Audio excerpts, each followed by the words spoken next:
They said revenge is loud screams, blood, broken bones. Mine was quiet. It wore silk. It smiled. I met Adrian Vale the second time on purpose. The first time, he didn't notice me. I was just another waitress at the charity gala, where he announced his engagement, his voice polished, his smile borrowed, the ring on his fiancée's finger glinted under the chandeliers like a lie that had learned how to sparkle.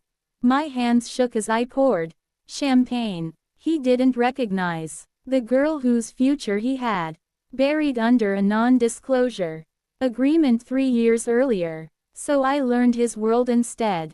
Adrian Vale loved control. Numbers behaved for him. People didn't, but he made them. He built empires with soft threats and gentler bribes. When his first company collapsed under accusations of fraud, I testified.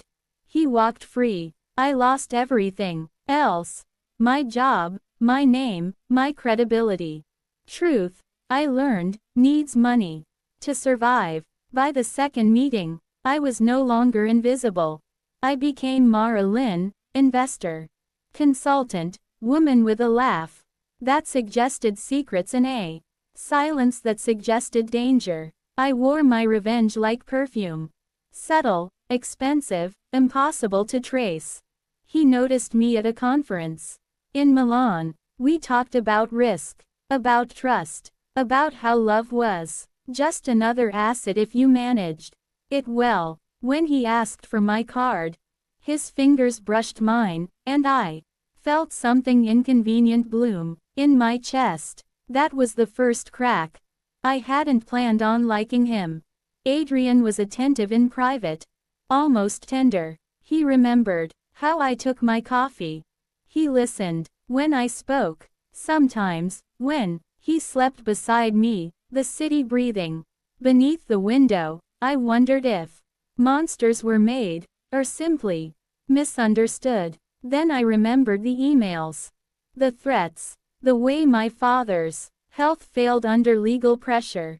Adrian orchestrated with a single phone call. Love didn't erase that. Love sharpened it. I positioned myself inside his company like a trusted blade. I didn't steal. I didn't sabotage. Yet, I advised. I optimized. I made him richer, stronger, more admired. Because the higher you climb, the longer the fall. He proposed on a balcony overlooking Paris. I said yes. The media adored us. Power couple, beauty and brains. A modern fairy tale. His fiancée disappeared quietly, wrapped in a settlement and a smile. Adrian told me it was complicated. I kissed him and told him I understood. I did better than he knew. On the night before our wedding, I handed him a glass of wine and asked him a simple question. Do you ever regret what you did to survive?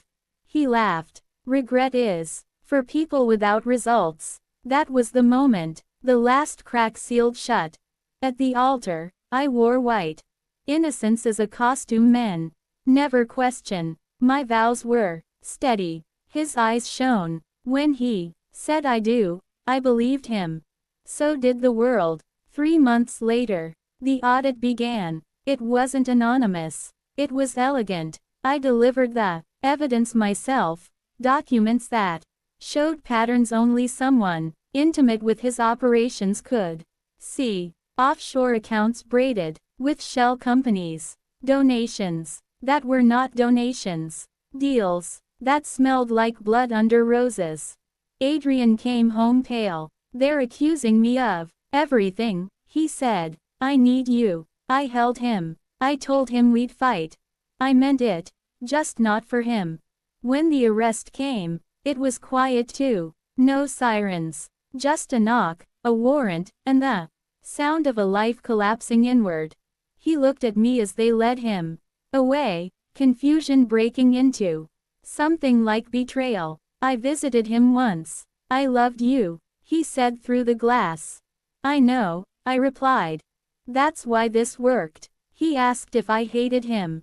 I thought about it. About the nights I almost confessed. About the future I'd imagined. And burned. No, I said honestly. I understood you. Understanding, I learned, is the cruelest form of revenge. Years later, people still ask how I did it. They expect fury. They expect madness. I give them a softer truth. I loved him enough to let him become exactly who he always was. And then I let the world see it. Because the darkest revenge isn't destruction, it's revelation.